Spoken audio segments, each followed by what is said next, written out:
अस्सलाम वालेकुम व्यूवर्स। आज जो सवाल मैं आपके सामने लेकर आया हूँ उसका नाम है प्रोडिगाल। 417 नंबर क्वेश्चन है ये कैप्लन किट में। और इसकी रिक्वायरमेंट पे जंप इन करते हैं और देखते हैं कि क्या हमसे जो है वो डिमांड किया जा रहा है। सबसे पहले हमें दो इसमें जो है वो रिक्वायरमेंट है क्वेश्चन की। इंटरेस्टिंग क्वेश्चन है ये। एक तो ये बात की जा रही है, prepare the consolidated statement of profit और loss and other comprehensive income of Prodigal for the year ended 31 March 20x1। हमारे पास ईयर एंड जो है वो आ गया 31 मार्च 20x1। और दूसरा, prepare extracts of the equity section including non controlling interest. It means that कि हमें कुछ वर्किंग्स परफॉर्म करनी पड़ेंगी जो कि हम consolidated statement of financial position के लिए जो है वो हम करते हैं। You are not required to calculate consolidated goodwill और produce the statement of changes equity. Okay, उसने मेंशन कर दिया गुडविल कैलकुलेट करने की ज़रूरत नहीं है और एसओसीई जो है वो बनाने की ज़रूरत नहीं है। सो मैं ये अज्यूम करूँगा कि आपने एक मरतबा पूरा क्वेश्चन जो है वो पढ़ लिया होगा ताकि आपका टाइम सेव हो और मेरा टाइम भी सेव हो। मैं डायरेक्ट जो है वो क्वेश्चन का स्टार्ट करता हूँ। सबसे पहले जो है वो हम क्वेश्चन को पढ़ते हैं। On 1 October 20x0, okay, this is your date of acquisition. Okay, नज़र आ रहा है, साफ क्लियर कट नज़र आ रहा है। एक्विजिशन जो है वो आपके पास जो है वो ड्यूरिंग दी ईयर है, और जब एक्विजिशन ड्यूरिंग द ईयर हो तो फिर हमें रिटेन्ड अर्निंग्स की ज़रूरत पड़ सकती है। अब इस सवाल में स्टेटमेंट ऑफ फाइनेंशियल पोजीशन तो नहीं बनानी, लेकिन आपने इसमें इक्विटी सेक्शन के एक्सट्रैक्ट्स बनाने हैं। और इक्विटी सेक्शन के एक्सट्रैक्ट्स में एक वर्किंग आती है ग्रुप रिटेन्ड अर्निंग्स की। तो ग्रुप रिटेन्ड अर्निंग्स की वर्किंग करनी है, इसलिए मुझे जो है वो प्री और पोस्ट एक्विजिशन रिटेन्ड अर्निंग्स चाहिए होंगी। इसलिए मुझे यहाँ पर retained earnings of subsidiary at acquisition date जो है वो कैलकुलेट करनी पड़ेंगी। अगर इक्विटी सेक्शन की रिक्वायरमेंट ना होती तो फिर ये सवाल की मुझे ज़रूरत नहीं थी, सिर्फ हमें एसपीएल जो है वो बनानी होती। सो इसको हम फाइंड करते हैं। पेरेंट कंपनी कौन सी है? जो है प्रोडिगाल जो है वो हमारे पास जो है वो पेरेंट कंपनी है। और हमारे पास दूसरी कौन सी है? सेंटिनल या सेंटाइनल, जो भी है इसका नाम, ये हमारे पास जो है वो सब्सिडरी है। ओके, अब देखिए हमारे पास ग्रुप शेयर जो है वो है 75%, और हमारे पास जो एनसीए शेयर होगा वो 25% हो जाएगा। इन्वेस्टमेंट इन सब्सिडरी निकालने की ज़रूरत है? No, we don't need that. क्यों? क्योंकि हमने गुडविल फाइंड नहीं करनी। फेयर वैल्यू ऑफ एनसीए निकालने की ज़रूरत है? यस, क्योंकि हमने इक्विटी सेक्शन निकालना है। इक्विटी सेक्शन में नॉन कंट्रोलिंग इंटरेस्ट की वर्किंग भी आती है। इन्वेस्टमेंट एसोसिएट, वो तो पूरा सवाल पढ़ के बताऊंगा, लेकिन फ़िलहाल अभी अपेरेंटली ऐसा लग रहा है कि एसोसिएट इस सवाल में नहीं है। Okay, so first of all retained earnings निकालते हैं सब्सिडरी की at the date of acquisition. उसके लिए हमारे पास एक फॉर्मेट है। सबसे पहले हमें ओपनिंग रिटेन्ड अर्निंग्स जो है वो चाहिए, या हमें प्रॉफिट चाहिए।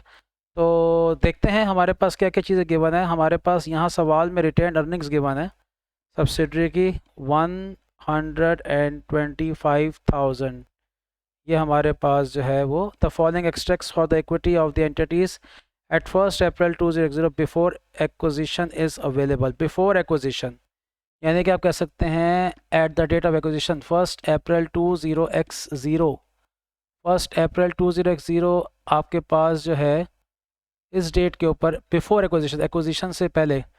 अब हमें ये देखना है कि ये जो हमारे पास 125,000 रिटेन्ड अर्निंग्स है, ये हमारे पास at the date of acquisition है या किसी और डेट की है। सबसे पहली बात तो ये कि हम ज़रा दोबारा रिपीट करते हैं। हमारे पास रिपोर्टिंग डेट है 31 मार्च, हमारा ईयर स्टार्ट होगा अप्रैल से, और ये डेट लिखी हुई है हमारे पास 1 अप्रैल। तो इसका मतलब ये है कि ये स्टार्ट ऑफ द ईयर की बात हो रही है। तो मैं यहाँ पर इसको ओपनिंग रिटेन अर्निंग्स की जगह पे जो है वो पुट कर सकता हूँ। मैं ये डेट कॉपी कर रहा हूँ, यहाँ जो लिखी हुई है 1 अप्रैल 20x0 मैंने कॉपी कर दी।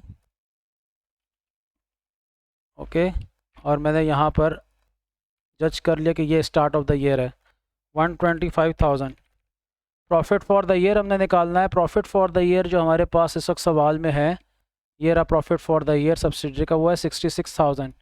तो यहाँ मुझे वर्किंग करनी पड़ेगी 66,000 इंटू प्री और पोस्ट एक्विजिशन पीरियड निकालना पड़ेगा। प्री है हमारे पास, हमने अक्टूबर में एक्वायर किया, अक्टूबर नवंबर दिसंबर जनवरी फरवरी मार्च, 6 मंथ्स। 6 मंथ्स का प्री एक्विजिशन है और 6 ही मंथ्स का जो है वो पोस्ट एक्विजिशन भी आ जाएगा। तो हमारे पास यहाँ पर वैल्यू आ जाएगी is equal to 66,000 multiplied by 6/12, ठीक है जी, 33,000, ओके 33,000। अच्छा, अब हमारे पास जो है इसमें नेक्स्ट जो चीज़ आ रही है वो हमारे पास आ रही है क्लोजिंग रिटेन अर्निंग्स। इन दोनों को ऐड कर लेते हैं। 125,000 प्लस 33,000 प्लस 33,000, हमारे पास जो है वो 191,000 जो है वो हमारे पास ये वैल्यू आ गई, ठीक है।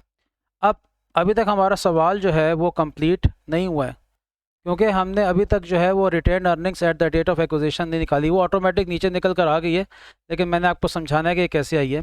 देखिए, आपको मैंने समझाया था कि आपने जो है वो रिटेन अर्निंग्स जो ओपनिंग है उसको आपने ऐड करना है, प्री एक्विजिशन प्रॉफिट्स में उसको ऐड करना है।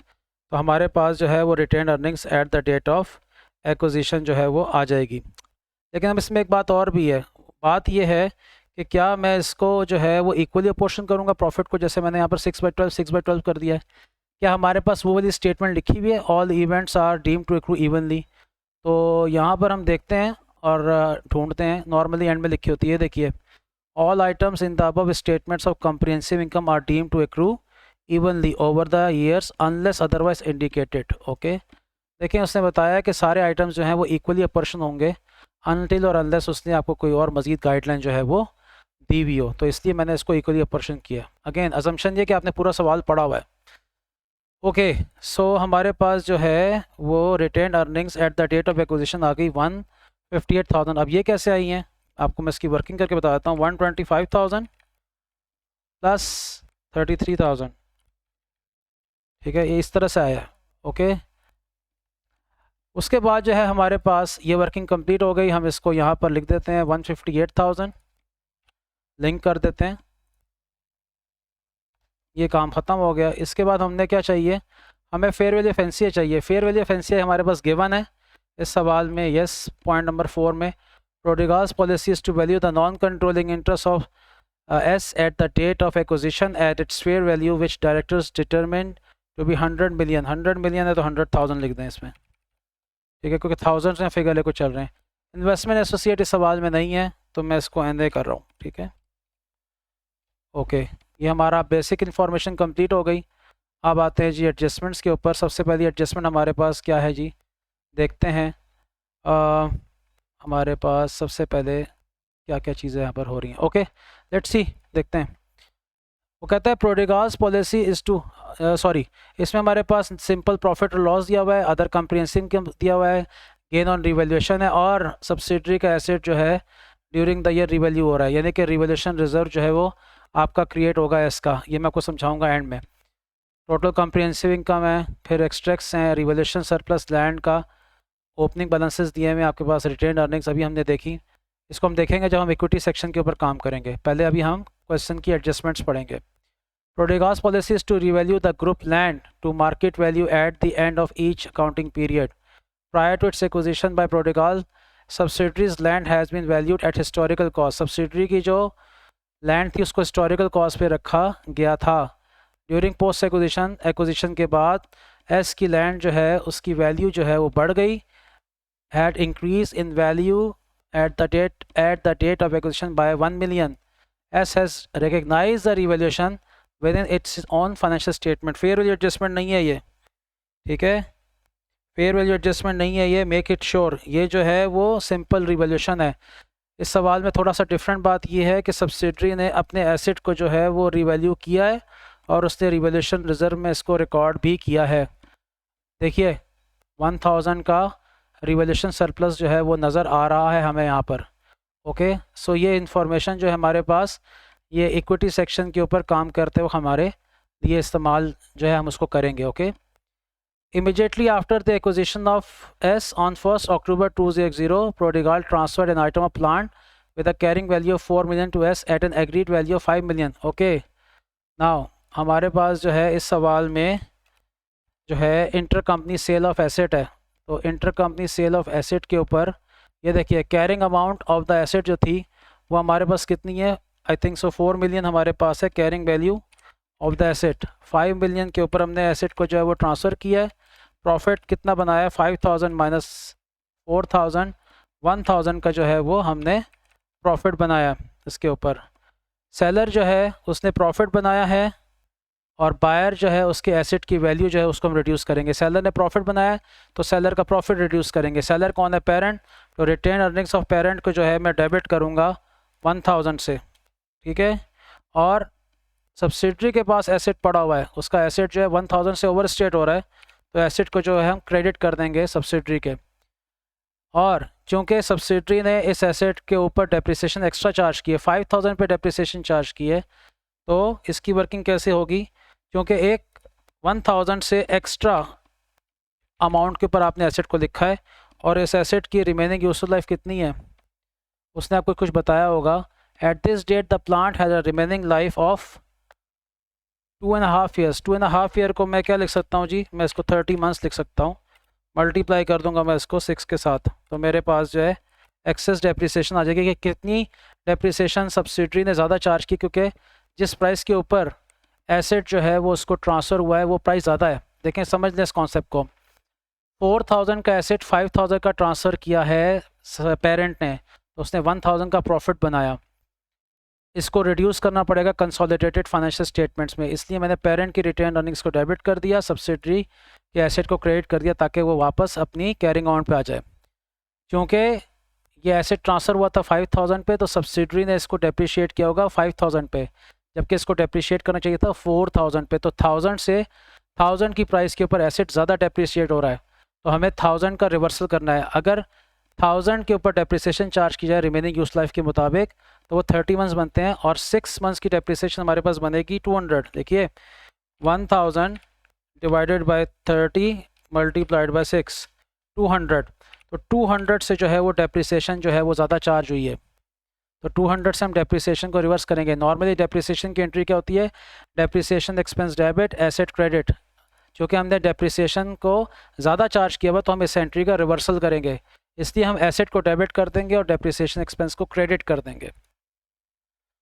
Next one, at after the acquisition S sold goods, S2P सेल हो रही है जी। सेलर जो है वो कौन है आपके पास? यहाँ पर सेलर जो है वो सब्सिडरी है, तो इसने जो है वो प्रॉफिट बनाया है, और पेरेंट जो है वो बायर है, इसके पास इन्वेंट्री पड़ी होगी।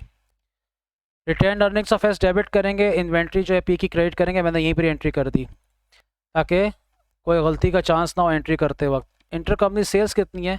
40 मिलियन की इंटर कंपनी सेल्स है, टू फॉर 40 मिलियन। तो यहाँ पर हम लिखेंगे 40,000, ठीक है।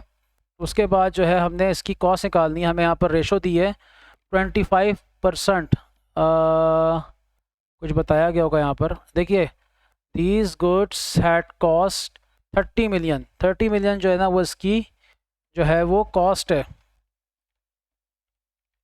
तो इसका मतलब ये है कि आपने जो टोटल प्रॉफिट बनाया वो बनाया 10,000 का। यहाँ पर तो हमें कोई परसेंटेज दी नहीं है, तो हमें तो इसकी कोई टेंशन होनी नहीं चाहिए। अब हमारे पास जो है एंट्री जो है वो कितनी अमाउंट से होगी? वो इन्वेंट्री अनसोल्ड की परसेंटेज के मुताबिक होगी। इन्वेंट्री अनसोल्ड कितनी है अब वो देखते हैं।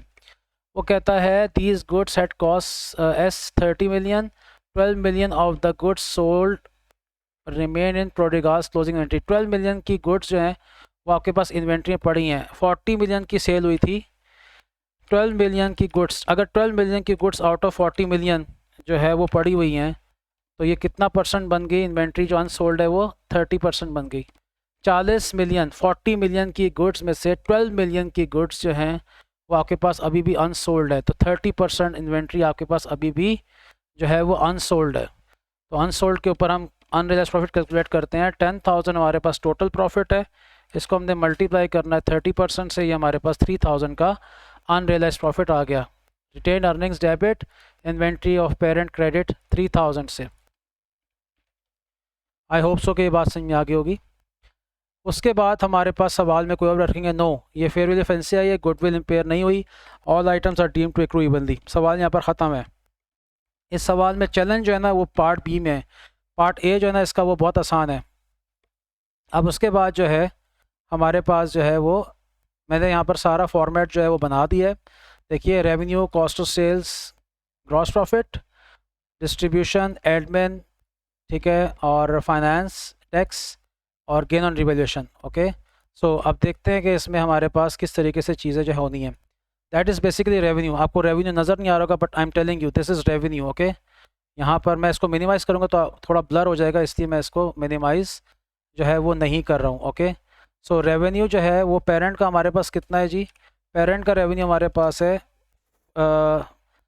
इस सवाल में ख्याल ये रखना है कि आपने सब्सिडरी के प्रॉफिट को अपोर्शन करना है। तो पहले आप ब्रैकेट लगाएंगे, is equal to bracket open, subsidiary parent का प्रॉफिट लेंगे 450,000, फिर प्लस ब्रैकेट ओपन करेंगे दोबारा और 240,000 इंटू 6/12 ये करेंगे, minus inter company sales. Inter company sales 40 million की थी, लिंक कर देते हैं इसको। ये देखिए ब्रैकेट क्लोज, हमारे पास आंसर आया 5,30,000। 530,000 हमारे पास जो है वो आ रही है रेवेन्यू की फ़िगर। ठीक है जी। उसके बाद हमारे पास जो है नेक्स्ट हमारे पास जो फिगर है वो क्या है जी? वो हमारे पास फिगर है कॉस्ट ऑफ सेल्स की। ये देखिए कॉस्ट ऑफ सेल्स आ रही है। सो कॉस्ट ऑफ सेल्स जो है वो हमारे पास किस तरीके से आएगी? इज़ इक्वल टू, इसी फॉर्मूले को कॉपी करते हैं ताकि थोड़ा काम आसान हो। ब्रैकेट वगैरह जो बार बार लगाने पड़ते हैं मुझे, वो ना लगाने पड़े मुझे।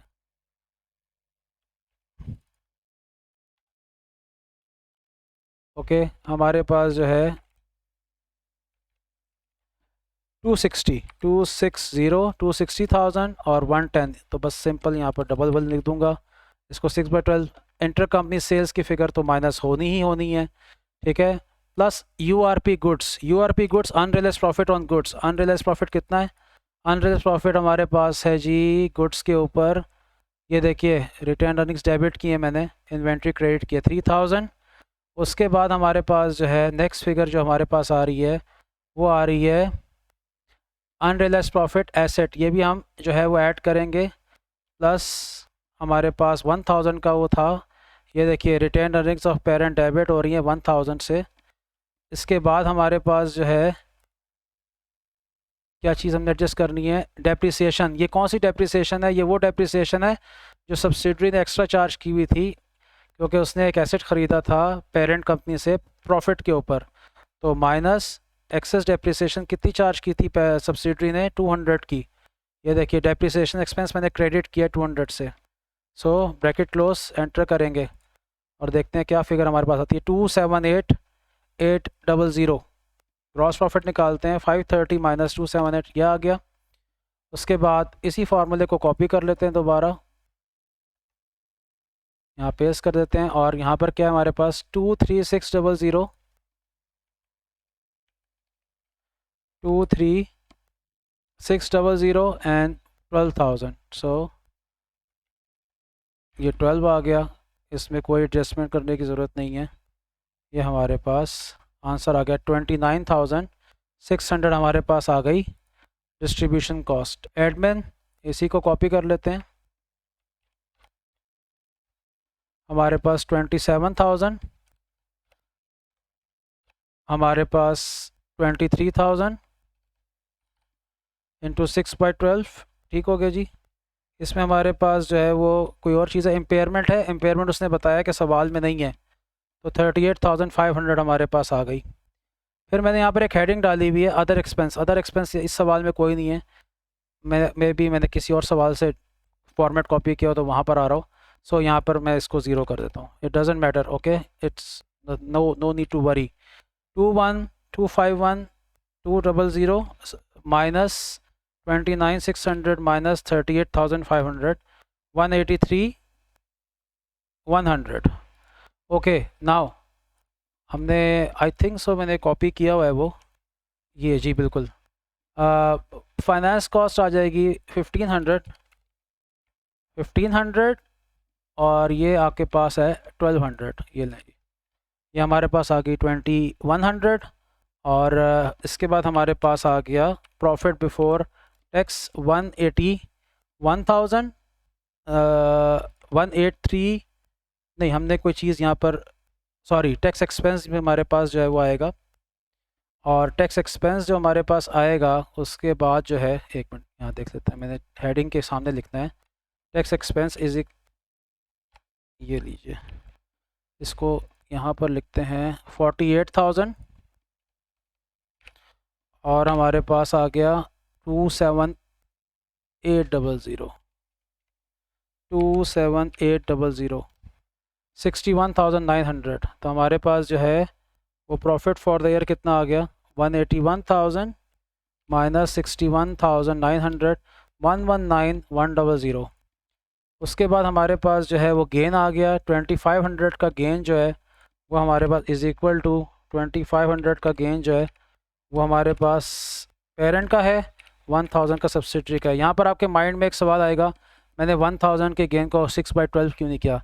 उसने हमें सवाल में बताया है, ये देखिए उसने कहा prior to its acquisition during the post acquisition period as land has increased in value। post acquisition period acquisition के बाद, acquisition से पहले की बात नहीं है ये, इसलिए मैंने इस 1,000 को जो है वो अपॉर्शन नहीं किया है। सो हमारे पास टोटल कॉम्प्रिहेंसिव इनकम जो आ गई है वो आ गई है 122,600। Okay, so we are done with the question. अब हमारे पास जो है इस सवाल में मैं इसको थोड़ा सा ज़रा मिनिमाइज़ करूँगा, जूम आउट करूँगा ताकि आपको एट ए ग्लैंस ये इतना अच्छा नज़र नहीं आएगा आपको, लेकिन मैं आपको बता रहा हूँ कि ये आपके सामने जो है वो कुछ सूरत हाल है। ये आपके पास SPL का फॉर्मेट बन जाएगा। अब हमने जो है वो प्रॉफिट को एलोकेट करना है पेरेंट और NCI में, उसके लिए हमें एडिशनल वर्किंग परफॉर्म करनी पड़ेगी। तो हमारे पास सब कुछ तो सॉल्व हुआ हुआ है, हमें कोई किसी किस्म की कोई जो है ना वो टेंशन की जो है ना वो ज़रूरत यहाँ पर जो है वो नहीं है। हमारा सारा काम जो है वो कंप्लीट है। ओके, सो सबसे पहले हम ग्रुप प्रॉफिट ले लेंगे। ग्रुप प्रॉफिट हमारे पास है 119,100 और हमारे पास जो है वो जो टोटल कॉम्प्रिहेंसिव इनकम है वो हमारे पास है 122,600। मैं आपको दिखाता हूँ, ये अब आपको सही नज़र आ रहा होगा। Group profit 119,100, total comprehensive income 122,600। सबसे पहले जो है वो हमें NCI की वर्किंग करनी पड़ेगी। NCI की वर्किंग के लिए यहाँ पर मेरे पास फॉर्मेट बना हुआ है। सबसे पहले मुझे चाहिए post acquisition profit of subsidiary. हमें ये बात पता थी कि हमारा जो प्रॉफिट फॉर द ईयर है सामने हमें नज़र भी आ रहा है 66,000 है।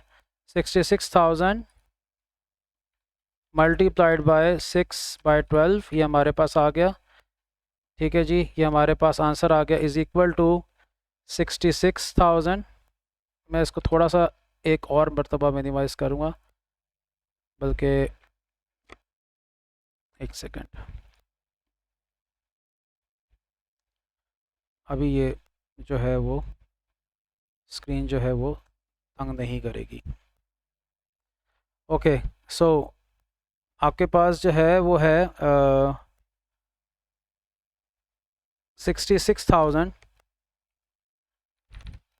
multiplied by 6/12 33,000।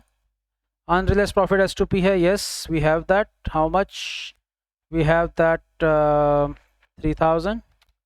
ओके, impairment है, no we don't have impairment। depreciation है जी, हमने एक एसेट परचेज़ किया था या पेरेंट ने एक एसेट सेल किया था, उसके ऊपर सब्सिडरी ने 200 की एक्स्ट्रा डेप्रिसिएशन चार्ज की थी। ठीक है, तो वो हमारे पास ये आ गया 200 की एक्स्ट्रा डेप्रिसिएशन। ये देखें डेप्रिसिएशन एक्सपेंस को मैंने क्रेडिट किया हुआ। ओके, सो यहाँ पर अब ज़रा केयरफुल रहिएगा, ये रेड में कर रहा हूँ मैं और ये पॉजिटिव है। ओके, सो 33,000 प्लस 200 माइनस 3,000। ठीक है, हमारे पास 30,200 का जो है वो प्रॉफिट आ गया जो कि हमने एलोकेट करना है पेरेंट और NCI के बीच में। NCI परसेंटेज हमारे पास कितनी है 25% है, is equal to 30,200 multiplied by 25%, ये हमारे पास आ गया 7,550। ठीक है जी, उसके बाद हमारे पास टोटल कॉम्प्रिहेंसिव, ये हम यहाँ लिख देते हैं, इज़ इक्वल टू लिंक कर देते हैं इसको 7,550 और हमारे पास बैलेंसिंग फिगर जो है वो आ गया पेरेंट का हिस्सा 111,550। इसके बाद हमारे पास टोटल कॉम्प्रिहेंसिव इनकम है। अब इसमें क्या होगा, इसमें भी वही आपके पास 33,000 आएगा एज इट इज़। आपके पास इसमें गेन ऑन रिवैल्यूएशन आएगा which is equivalent to 1,000। Okay, gain on revaluation, क्योंकि प्रॉफिट फॉर द ईयर से टोटल कॉम्प्रिहेंसिव इनकम की जर्नी है सब्सिडरी की, उसमें 1,000 का गेन है। So unrealised profit as it is 3,000 negative, इसको रेड कर देते हैं। हमारे पास इम्पेयरमेंट 0, ठीक है, और वो 200 जो एक्स्ट्रा डेप्रिसिएशन चार्ज की थी सेल ऑफ एसेट के ऊपर। तो हमारे पास जो है वो आंसर क्या आ जाएगा, is equal to 33,000 plus 1,000 minus 3,000 plus 200। Okay, 31,200, 25% हमारे पास शेयर है NCI का, ठीक है। और ये हमारे पास आ गया 31,200 मल्टीप्लाइड बाई 25%, 7,800। ये 7,800 हमने पुट किया यहाँ पर, और हमारे पास जो है वो बैलेंसिंग फिगर जो आएगी वो आएगी share of parent is equal to 1,22,600 minus ये लीजिए 1,14,800। ये हमारे पास सवाल जो है वो कंप्लीट हो गया, हमने इसको 100% ठीक कर दिया। अब हमारे पास जो है क्वेश्चन की दूसरी रिक्वायरमेंट है, और वो हमसे पूछता है कि जी हमने कुछ एक्सट्रैक्ट्स बनाना है, 3 वर्किंग परफॉर्म करनी पड़ेंगी, 3-4। नंबर 1 हमें यहाँ पर वर्किंग परफॉर्म करनी है। Okay, we have to find out net assets of subsidiary. Net assets of subsidiary जो है वो हमें चाहिए। तो हमें यहाँ पर ऑर्डिनरी शेयर कैपिटल तो दिया नहीं है, हमारे पास जो है वो रिटेन्ड अर्निंग्स से हम वर्किंग शुरू करेंगे। रिटेन्ड अर्निंग्स, रिवैल्यूएशन और जो एडजस्टमेंट सब्सिडरी के प्रॉफिट को रिड्यूस करती हैं। एक्विजिशन के ऊपर हमारे पास रिटेन्ड अर्निंग्स कितनी थी, ये हमने बेसिक इन्फॉर्मेशन में पहले से लिखा हुआ है 158,000। हमारे पास एट द रिपोर्टिंग डेट हमारे पास कितनी है, ये भी हमने लिखा हुआ है। ये देखिए, ये वर्किंग मैंने करके दी आपको पूरी, 191,000 हमारे पास जो है रिपोर्टिंग डेट के ऊपर है। रिवैल्यूएशन रिजर्व जो है सब्सिडरी का एट एक्विजिशन 0 था और एट रिपोर्टिंग डेट 1,000 है। ये मुझे कहाँ से पता लगा, ये मुझे यहाँ से पता लग रहा है स्टेटमेंट ऑफ प्रॉफिट और loss and other comprehensive income से। एक्सेस डेप्रिसिएशन जो चार्ज की थी सब्सिडरी ने सेल ऑफ एसेट के ऊपर, वो 200 की थी, उसको वापस ऐड करेंगे। और अनरियलाइज प्रॉफिट जो था, जो 3,000 का चार्ज किया था, उसको हमने जो है वो माइनस करना है। ठीक है जी, तो इस तरीके आप इसको लिंक भी कर सकते हैं। असूलन आपको इसको लिंक करना चाहिए, मैंने टाइप कर दिया, मुझे इसको लिंक करना चाहिए, तो मैं इसको यहाँ से लिंक कर देता हूँ, करीब से लिंक कर देते हैं। ये देखिए, कोई इशू नहीं है, एग्जामिनर आपके लॉजिक को देखेगा, वो ये देखेगा आपने वहीं जाके पहली वर्किंग से लिंक किया कि नहीं किया, वो नहीं देखेगा। ठीक है, अगर आपने लॉजिकली इसको लिंक किया हुआ है, it's perfectly all right. Okay, there is no harm in that. अच्छा, जो लोग मेरी वीडियो देख रहे हैं उनको एक छोटा सा मैसेज मैं देना चाहता हूँ कि आप लोग अगर किसी किस्म की कोई डिफ़िकल्टी फेस कर रहे हैं तो आप जो है वो प्रोफेशनल ट्यूटर से कंसल्ट किया करें। क्लास फेलोज़ और स्टूडेंट से मशवरे मत लिया करें, वो खुद स्टूडेंट हैं, ठीक है, वो आपको इतना अच्छा गाइड नहीं कर सकते जितना अच्छा आपको एक प्रोफेशनल ट्यूटर और एक एक्सपीरियंस पर्सन जो है वो गाइड कर सकता है। बाकी आपकी मर्ज़ी है, आप समझदार लोग हैं सारे। इसको सम करेंगे, ठीक है, हमारे पास जो है रिपोर्टिंग डेट के ऊपर जो है वो आ गया आंसर 189,200। इसको ये हमारे पास एक्सेस डेप्रिसिएशन, ये भी यहाँ पर 0 आ जाएगा और यहाँ पर भी हमारे पास 0 आ जाएगा। हमारे पास यहाँ टोटल आंसर आ जाएगा 158,000। ये आपके पास 31,200 जो है ये आपके पास आ गए पोस्ट एक्विजिशन रिजर्व सब्सिडरी। अब ये कैसे आए हैं, 189,200 माइनस 158,000। अब मैं आपको करके दिखा देता हूँ ताकि आपको जो है वो तसल्ली हो जाए। ये लें 31,200, तो मैंने ये 31,200 लिखा ऑलरेडी, पहले से फार्मूला लगाया हुआ था। नाउ ग्रुप रिटेन्ड अर्निंग्स कैसे आएंगी, पेरेंट की रिटेन्ड अर्निंग्स चाहिए मुझे। पेरेंट की रिटेन्ड अर्निंग जो थी वो कितनी थी, 90,000 पेरेंट की रिटेन्ड अर्निंग्स है। ओके, कौन सी रिटेन्ड अर्निंग्स 90,000 है, ये तो at the start of the year है। इसमें हम ऐड करेंगे profit for the year. Profit for the year कितना है, प्रॉफिट फॉर द ईयर हमारे पास जो है कितना है, 89,900 है पेरेंट का, 89,900 यहाँ पर ऐड कर देंगे। इसके बाद इज इक्वल टू 31,200, इसका हम ग्रुप शेयर लेंगे जो कि 75%। ठीक है, ये हमारे पास आ गया 23,400। अच्छा, अब इसमें जो है आपके पास एक चीज़ है जो कि आपने एडजस्टमेंट जो है वो करनी है। ठीक है, वो हमारे पास एडजस्टमेंट जो है वो किस चीज़ की होगी, मैंने इसमें अगर आप गौर कीजिए तो मैंने इसमें एक चीज़ डायरेक्ट कर दी है, और आपके बुक वाले ने भी शायद डायरेक्ट की है, और आप भी ये चीज़ डायरेक्ट करेंगे। मैंने जानबूझ के आपके सामने ये डायरेक्ट किया है, ये गलत है टेक्निकली। 23,400 जो है ना ये गलत है, उसकी वजह मैं आपको बताता हूँ। अभी तक जितने भी सवालात आपने किए हैं, आपने यही किया है 189,200। जैसे ये आपके पास रिपोर्टिंग डेट के ऊपर नेट एसेट्स हैं और ये आपके पास एक्विजिशन डेट के ऊपर नेट एसेट्स हैं। आपने इसका सब्ट्रैक्शन कर ली और आपके पास आगे पोस्ट एक्विजिशन। ये पोस्ट एक्विजिशन रिजर्व्स हैं, इसमें एक रिजर्व और भी शामिल है जो कि रिवोल्यूशन रिजर्व है, ये देखें 1000 का। जबकि मैं वर्किंग जो आपके सामने सब परफॉर्म कर रहा हूँ वो रिटेन अर्निंग्स ही कर रहा हूँ, इसमें रिवोल्यूशन का इम्पैक्ट नहीं आना चाहिए। अब इसका मैं एक और तरीका आपको बताता हूँ। मैं यहाँ पर 31,200 लिखा है ना, मैं एक और वर्किंग करता हूँ यहाँ पर।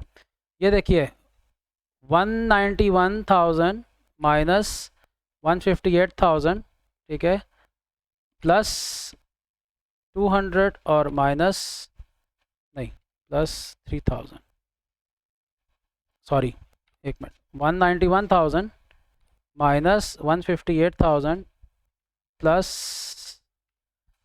200 प्लस 3000। ये देखिए आपको आप डिफरेंस मतलब होगा 31,200 टोटल आपके पास पोस्ट एक्विजिशन रिजर्व्स हैं। 30,200 सिर्फ रिटेन अर्निंग्स की वजह से आ रहे हैं। इसमें मैंने रिवोल्यूशन का इम्पैक्ट निकाल दिया 1000 का। तो मैंने जानबूझ के ये चीज़ की ताकि आपको पता लगे मैं ये काम अगर करूँगा तो मेरी रिटेन अर्निंग्स की वर्किंग जो है वो डिस्टर्ब हो जाएगी। मुझे इसमें से देखें यहाँ पर लिखा हुआ है group share of post acquisition retain earnings, यहाँ पर मैंने ये नहीं लिखा हुआ group share of post acquisition reserves, ठीक है। तो यहाँ पर मैं काम ये करूँगा इज़ इक्वल टू 30,200 इंटू 75% करूँगा। ओके, मेक श्योर कि ये गलती आप ना करें। तो 22650 हमारे पास आंसर है। Sale of subsidiary is equal, वो जो हमने प्रॉफिट बनाया था सब्सिडरी के ऊपर हमने सेल किया था एक एसेट, ये हमारे पास है।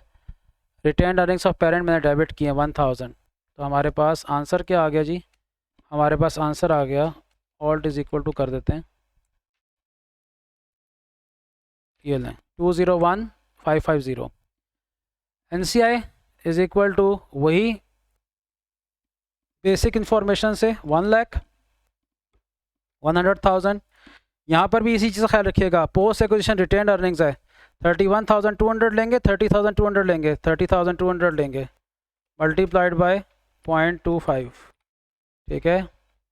अच्छा, लेकिन NCI में तो ग्रुप जो रिवोल्यूशन रिजर्व में चेंज आया है उसको भी देंगे ना। ये देखिए आपका revolution reserve at the date of acquisition कितना है 1000 और आपका revolution reserve at the date of acquisition कितना है 0। सो पोस्ट एक्विजिशन कितना आ गया 1000। मैं यहाँ पर इसकी वर्किंग जो है आपको करके दे रहा हूँ। Bracket open 1000 minus 0 bracket close into 25%, ठीक है। सो 25% कितना आंसर आएगा इसका 250 आंसर आएगा इसका,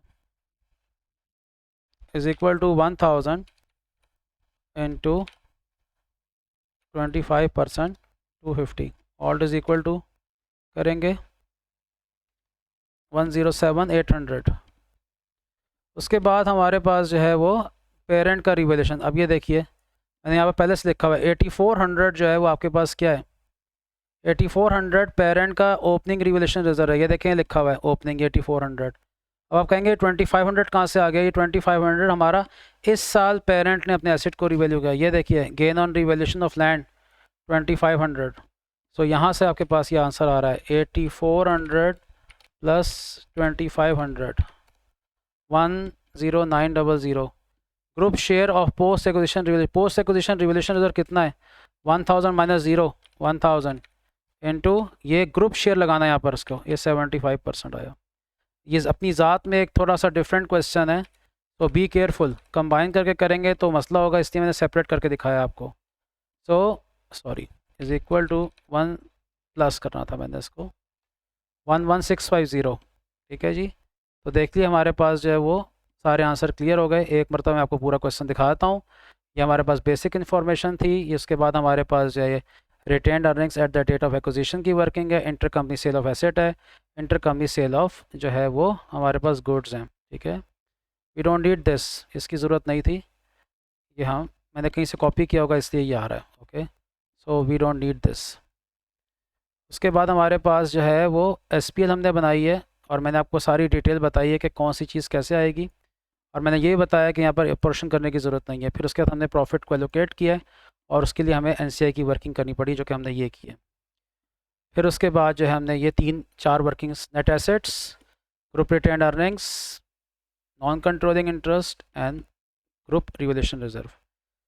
आई होप सो कि आपको इन वीडियोस का फ़ायदा हो रहा होगा। अगर आपको ये वीडियोस पसंद आ रही हैं तो उनको लाइक कीजिए और शेयर कीजिए अपने फ्रेंड्स के साथ, सब्सक्राइब कीजिए चैनल को।